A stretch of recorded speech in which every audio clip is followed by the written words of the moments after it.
I called off the wedding after my fiancée and her parents mocked my late mom. Then I exposed their cruelty in front of everyone. I'm 33, and until recently, I was engaged to Lydia, a woman I honestly thought I'd spend the rest of my life with. I met her about 6 years ago through mutual friends at a cookout. She had this great smile, was quick with a joke, and we just clicked. I didn't think twice when I decided to propose a year ago. It felt like the right time, the right person. At the time, I wasn't just marrying Lydia, I was, in a way, marrying her family. Her parents, Jack and Donna, are the kind of people who love to be the center of attention. They're loud, opinionated, and always seem to have a comment about everything.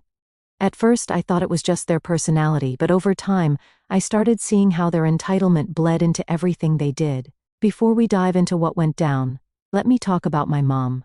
Her name was Patricia, and she was, hands down, the best person I've ever known.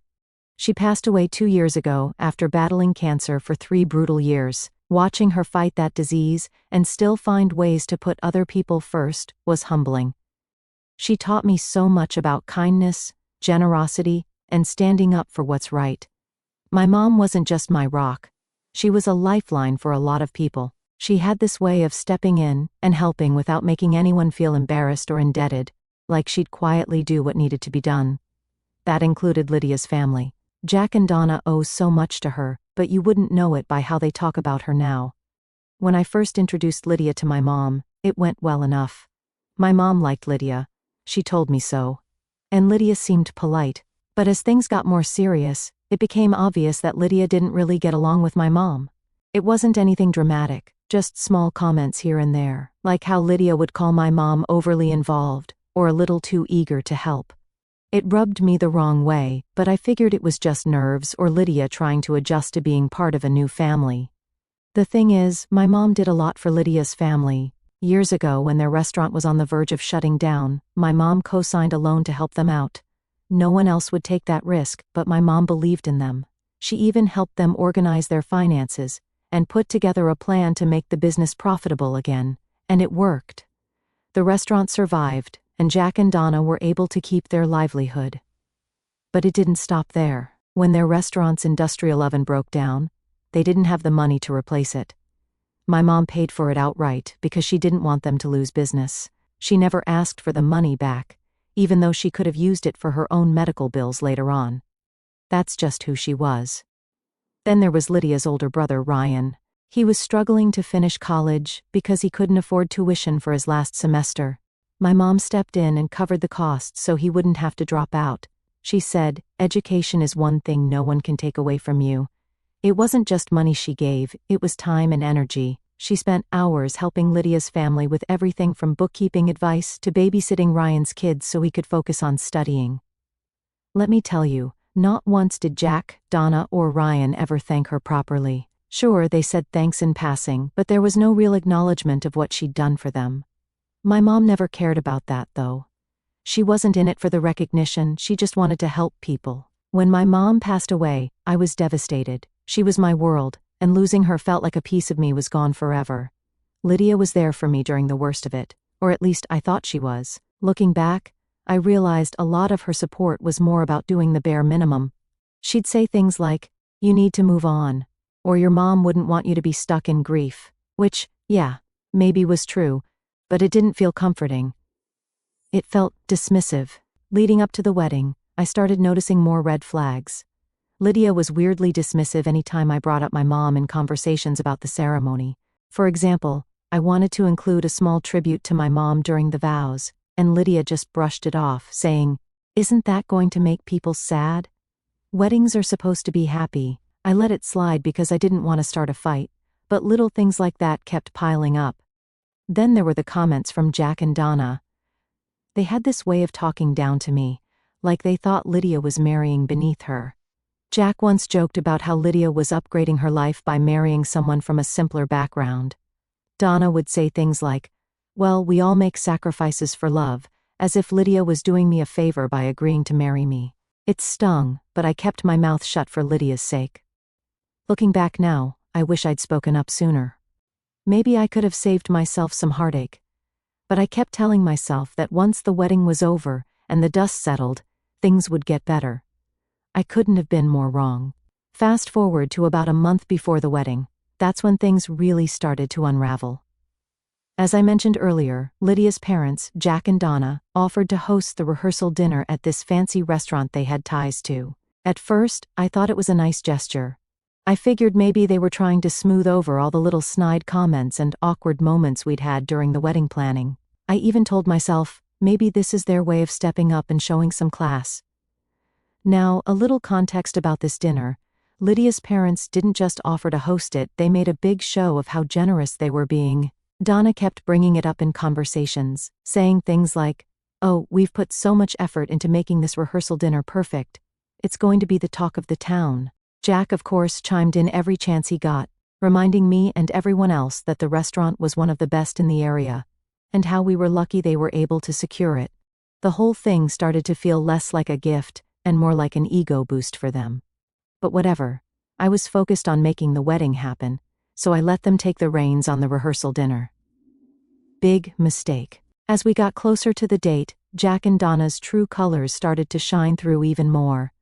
Every conversation with them turned into some kind of backhanded comment or passive-aggressive remark. For example, when I tried to confirm the guest list for the dinner, Donna rolled her eyes and said, "We'll handle it, Michael. You don't need to stress over the details. Just show up and enjoy." It was such a small thing, but it bugged me. This was supposed to be our event, right? Shouldn't Lydia and I have a say in who's coming? Then there was the menu. Donna made this huge deal about how they were curating a high-end dining experience for the night. She kept saying things like, "Oh, we've got the chef to create something really special. Nothing like what you'd normally find back home, Michael." That last part was her favorite dig, back home. She loved reminding me that I wasn't from the same social circle as them. I'm from a small working-class town, and they never let me forget it. I tried to brush it off and focus on the bigger picture. I kept telling myself, it's just one night. Smile, nod, and get through it. But even Lydia was starting to act weird. She'd always had this habit of siding with her parents on things, but in the weeks leading up to the dinner, it got worse. Anytime I brought up an idea or concern, she'd wave it off and say, "Michael, you're overthinking this. My parents know what they're doing." The thing is, it wasn't just about the dinner, it was the way they made me feel like an outsider in my own relationship. They treated me like I was lucky to even be in the room, like I should be grateful that Lydia was willing to marry me. And Lydia? She never stuck up for me. If anything, she encouraged it by laughing along or dismissing me whenever I tried to bring it up. A week before the dinner, there was this incident that should have been a huge red flag for me. Lydia and I were at her parents' house, finalizing some details for the wedding. Donna was in full control mode, flipping through seating charts and floral arrangements like she was planning a royal event. At one point, I made a suggestion about changing the centerpieces to something simpler, something my mom would have loved.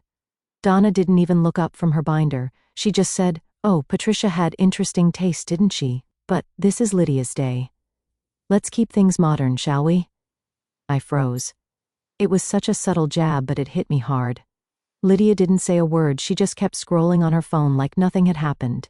I wanted to call Donna out right then and there, but I didn't want to start a fight, so I swallowed my pride and stayed quiet. Looking back, I hate that I didn't say something. It's like every little insult and slight was adding up, but I kept brushing it off because I didn't want to rock the boat. I thought I was keeping the peace. The day of the rehearsal dinner finally arrived, and I could already feel the tension in the air. Lydia and I drove to the restaurant together, and I tried to make small talk to lighten the mood. She was quiet though, scrolling through her phone and barely responding. When I asked if she was excited, she just shrugged and said, "It's just a dinner, Michael. Don't stress. Just a dinner, right?" When we got to the restaurant, Jack and Donna were already there, acting like they owned the place. Jack was standing by the entrance, shaking hands with guests as they arrived, while Donna was busy giving instructions to the staff. The whole thing felt more like a corporate event than a family gathering. The restaurant itself was over-the-top fancy, white tablecloths, chandeliers, the whole 9 yards. It was the kind of place that screams, "Look how important we are." And honestly, it just made me feel more out of place. As the guests trickled in, I started noticing something weird. Most of the people there were from Lydia's side of the family. There were maybe 3 or 4 people from my side, my dad, my sister, and a couple of close friends and relatives. Everyone else was either a relative of Lydia's or one of her parents' business associates. It was like they'd turned the rehearsal dinner into a networking event. I pulled Lydia aside and asked her what was going on. "Why aren't more of my family here?" I said. She gave me this exasperated look and said, "Michael, your family's small. My parents had to fill the room somehow. It's not a big deal." Not a big deal? That was her answer for everything. I bit my tongue and went back to mingling. But I couldn't shake the feeling that this dinner wasn't about us. It was about Jack and Donna showing off. They'd hijacked what was supposed to be a celebration of our relationship and turned it into their own personal spectacle. After everyone had eaten, the real show started, the speeches. Jack was the first one up, of course. He grabbed the mic like he was giving a keynote address at a conference, not talking about his daughter's wedding. He cleared his throat and started with, "Welcome, everyone. Tonight is about celebrating the union of two families, our Lydia and of course Michael." He said my name like it left a bad taste in his mouth. I was sitting there, trying to stay calm, but every word out of his mouth was a thinly veiled insult. He started talking about how proud he was of Lydia, and how she's always been the star of the family. She's always known what she wanted in life and gone after it, and now she's marrying someone who'll keep her grounded. He smirked when he said that, and I swear a couple of people chuckled. I just stared at him, wondering if I'd heard him right. Then he launched into this story about how Lydia was always a high achiever, even as a kid, and how it was a good thing she had their guidance to stay on the right track. At one point he said, "You know, we've always taught Lydia to aim high, and while Michael might not be what we envisioned at first," he trailed off, letting the sentence hang like it was supposed to be funny. I could feel my dad and sister glaring at him from across the table. Next up was Donna. She strutted to the mic like she was about to accept an award. Her speech started off okay. She talked about how much she loved Lydia and how excited she was for the wedding. But then she started making these little digs about me. She talked about how Lydia was the perfect daughter who deserved the best in life and said, "It's a good thing she's patient because she's taught Michael so much already." I almost choked on my water. What had Lydia taught me? How to bite my tongue while her parents insulted me every chance they got. Then Donna turned to me and said, "We're so happy to welcome you into the family, Michael. It'll be nice to finally have someone who doesn't mind getting their hands dirty, right?" She laughed, and a few of her relatives joined in. I glanced at Lydia, hoping she'd step in or at least look uncomfortable, but she was smiling along with them. Just when I thought it couldn't get worse, Jack got back up to the mic. He clinked his glass and said, "One last thing before we wrap this up. I just want to acknowledge someone who's no longer with us but played a big role in shaping who Michael is. His mom, Patricia." For a split second I thought he might actually say something kind, but no. Instead, he said, "Patricia was one of a kind. She had a habit of inserting herself into situations, didn't she? Always had an opinion about how things should be done." He laughed, and Donna chimed in, "Oh, she definitely had strong opinions. Remember how she always insisted on helping us, even when we didn't ask?" I couldn't believe what I was hearing. They were talking about my mom like she was some nosy neighbor. Jack wasn't done, but in all seriousness, he said, "Patricia was a generous woman. She helped us out a lot, sometimes too much if I'm being honest." He winked, like it was some kind of inside joke. The room got quiet, but Jack just kept going. "We'll be sure to keep her spirit alive at the wedding. Let's hope Michael doesn't inherit her enthusiasm for taking charge, though. We wouldn't want him meddling too much, right?" That was it. I felt my face get hot, and my fists clenched under the table. I glanced at Lydia, waiting for her to say something, anything, to shut them down, but she just laughed and said, "Oh, Dad, stop," like it was all harmless fun. Harmless fun? They were mocking my mom's memory in front of a room full of people, and Lydia thought it was funny. I couldn't believe it. The worst part was that Jack and Donna acted like they were being charming. They had this smug look on their faces, like they thought everyone was laughing with them. But when I looked around the room, I could see that wasn't the case. When Jack finally sat down, the tension in the room was so thick, you could cut it with a knife.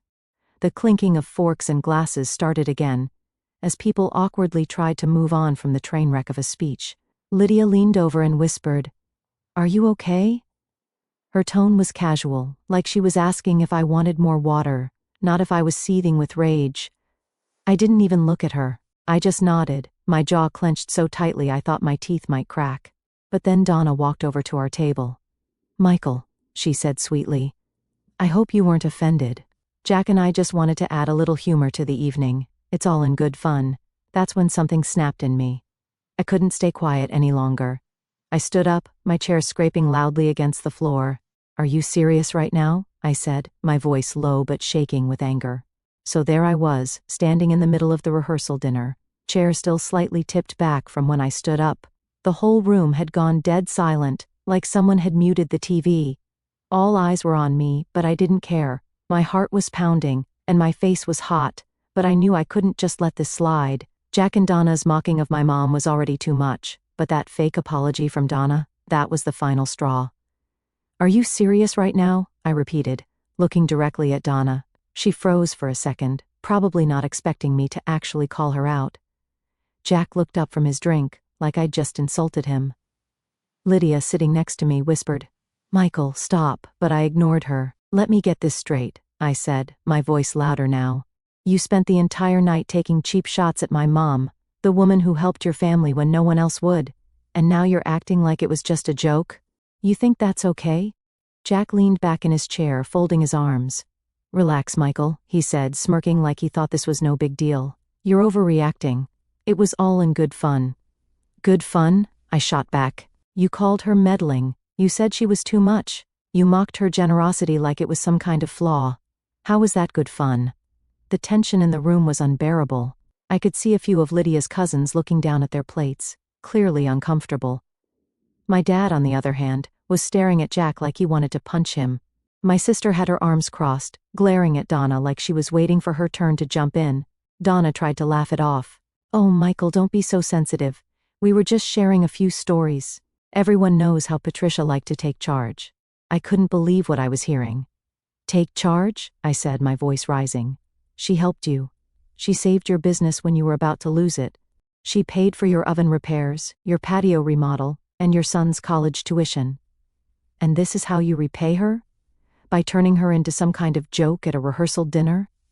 Jack sat up straighter, clearly annoyed now. All right, that's enough, he said, trying to sound authoritative.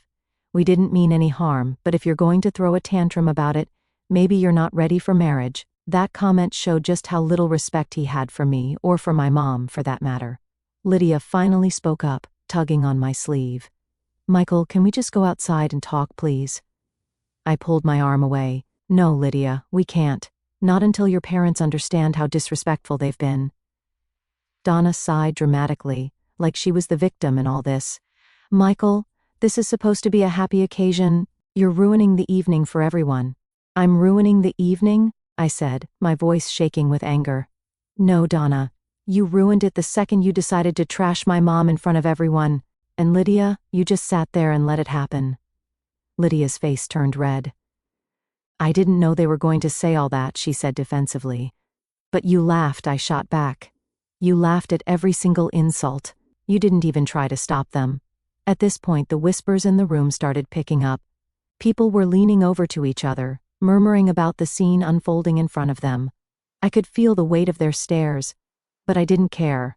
This wasn't about them, this was about standing up for my mom. Jack stood up, clearly fed up. All right, Michael, if you're so offended, maybe you should leave, he said, pointing toward the door. For a moment I considered it. I thought about just walking out, leaving them to their perfect little dinner. But then I looked around the room, at my dad, my sister, my few friends who had come to support me.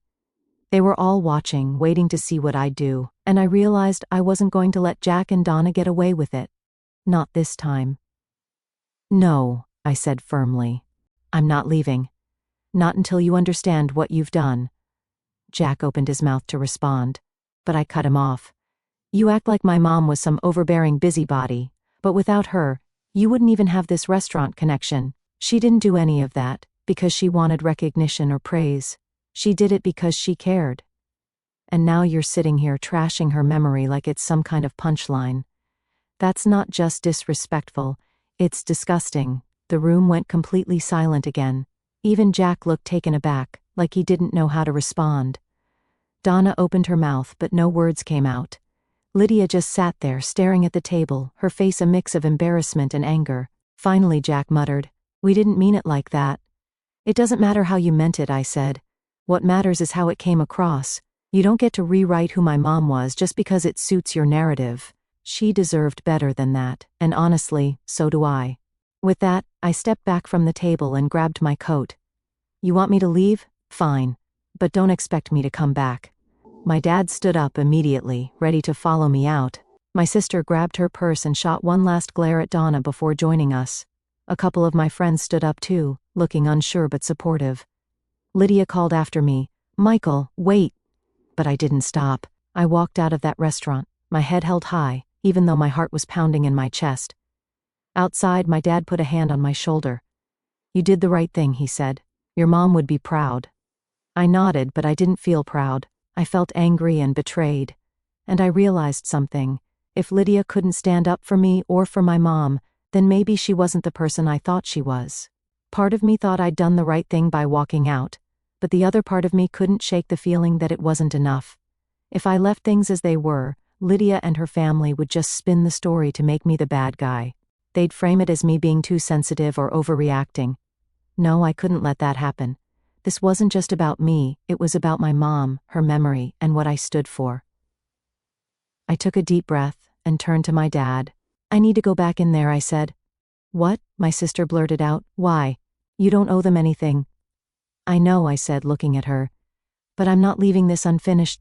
I need to make it clear to Lydia, to her parents, to everyone, that I'm done for good." My dad hesitated, then nodded. "If that's what you need to do, we'll back you up."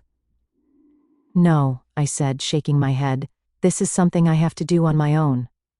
My sister looked like she wanted to argue, but she held her tongue. I turned and walked back toward the restaurant. My stomach was in knots, but my mind was clear. I wasn't walking back in there to cause a scene. I was walking back in there to end things once and for all. People were whispering to each other, stealing glances at the door as I walked back in. Lydia was still sitting at the table, her face pale and her eyes wide when she saw me. "Michael," she said, standing up. "What are you doing?" I ignored her question and walked straight to the front of the room, where Jack and Donna were still seated, looking far too pleased with themselves. Jack raised an eyebrow as I approached, clearly not expecting me to come back. Donna gave me that same fake sweet smile she'd been using all night.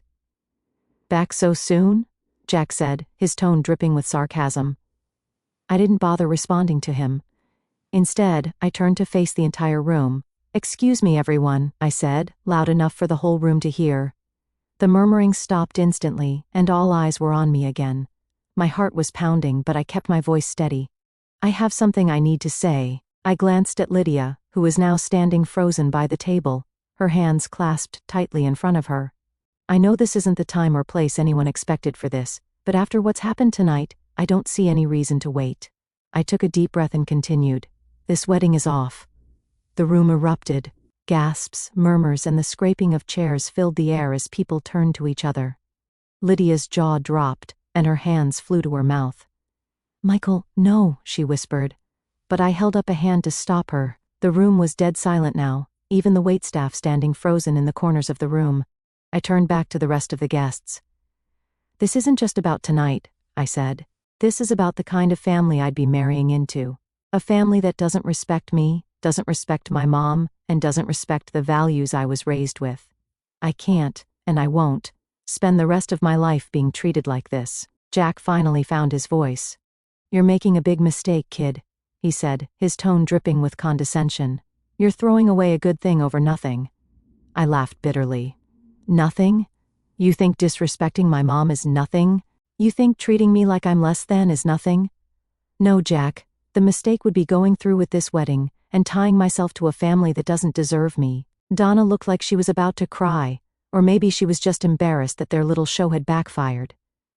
"Michael," she said, her voice shaky, "let's not make decisions in the heat of the moment. We can talk about this tomorrow when everyone's had a chance to cool down." "No," I said firmly. "We're not talking about this tomorrow or ever. This is done." I turned to Lydia one last time. Her face was streaked with tears, and she looked like she didn't know whether to scream or beg. I walked back toward the door, my footsteps echoing in the silent room. As I reached for the handle, I heard Lydia call after me one last time, "Michael, please don't do this."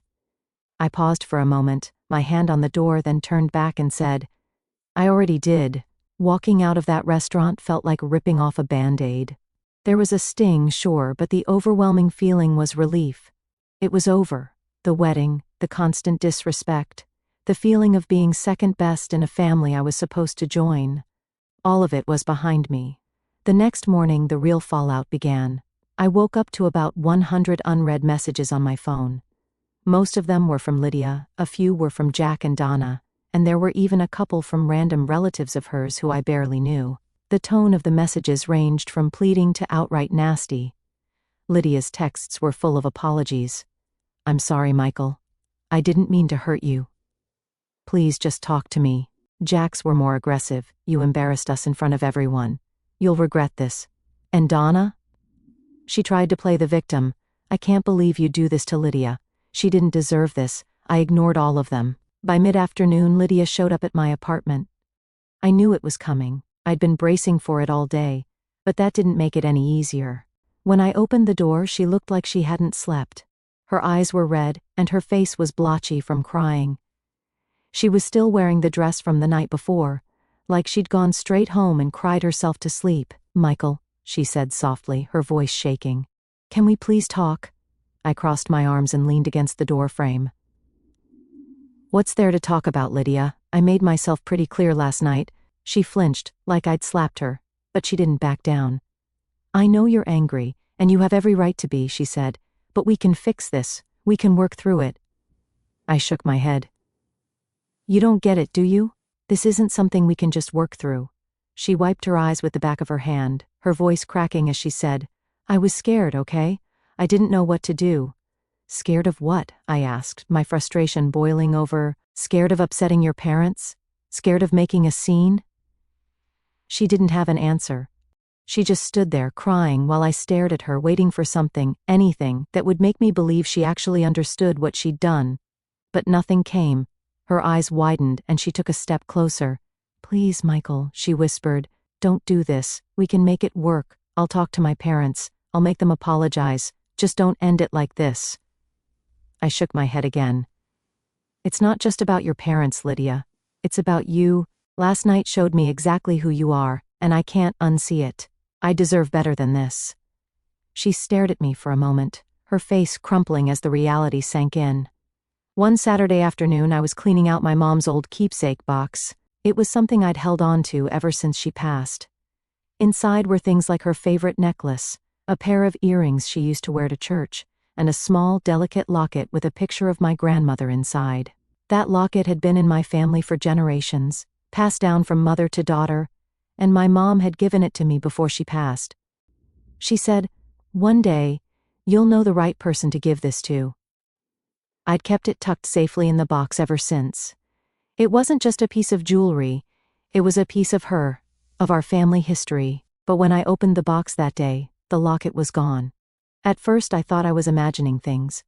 I tore the box apart, carefully searching through every corner, but it wasn't there. I checked the drawers where I kept the box, the shelves, even the floor around it. Nothing. My heart sank as the realization hit me. Someone had taken it. The only person who'd been in my apartment recently, besides my family and close friends, was Lydia. My stomach churned as I pieced it together. She'd come over a few days after the breakup to drop off the engagement ring. She'd asked to use the bathroom before she left, and I'd thought nothing of it at the time. But now it all made sense. I grabbed my phone and texted her, "Did you take the locket from my mom's keepsake box?" A few minutes later, she replied, "What are you talking about?" "I didn't buy it for a second." "You know exactly what I'm talking about," I texted back. "The locket my mom left me. It's gone. You're the only person who's been in my apartment recently. Did you take it?" She didn't respond right away, but when she did, her message made my blood boil. "I borrowed it because I wanted to keep a piece of her with me. I thought it would help me feel closer to you." "Borrowed?" She borrowed it without asking, without even telling me. I couldn't believe the audacity. I called her immediately. When she picked up, she sounded defensive, like she was the victim in all of this. "Michael, it's not a big deal," she said. "I was going to give it back." "Not a big deal?" I snapped.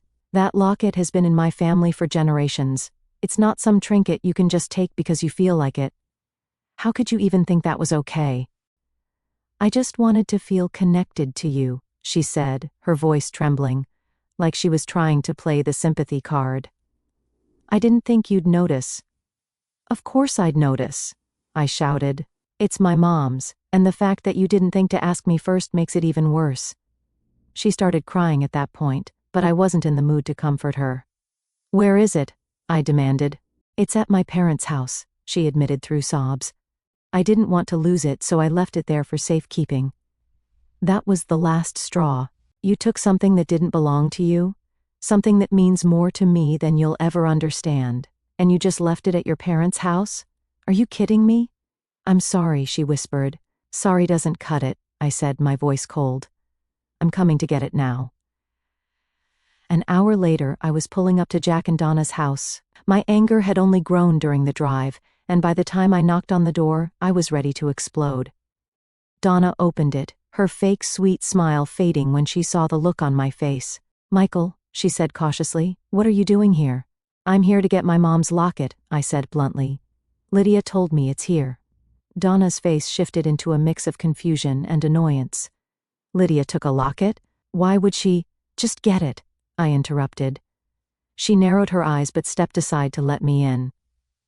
A few minutes later, Lydia came downstairs, holding the locket in her hand. Her eyes were red, and her face was blotchy, but I didn't care. All I saw was the locket dangling from her fingers, like it was nothing. "Here," she said, holding it out to me. I snatched it from her hand and inspected it, making sure it was the same one. When I was satisfied, I stuffed it in my pocket and turned to leave. "Michael, wait," she said, her voice desperate. "I didn't mean to upset you. I was just trying to—" "Save it," I said, cutting her off. "You stole from me, Lydia. From my mom. Like what you'd already done wasn't enough." Her face crumpled, and she started crying again, but I didn't stop. I walked out the door, slamming it behind me. In the days that followed, I blocked her number, deleted her messages, and cut off every possible way for her to contact me. I was done with her, her family, and all the drama they brought into my life. Calling off the wedding had been hard, but this was the final nail in the coffin. And as tiring as it was, it also felt like closure.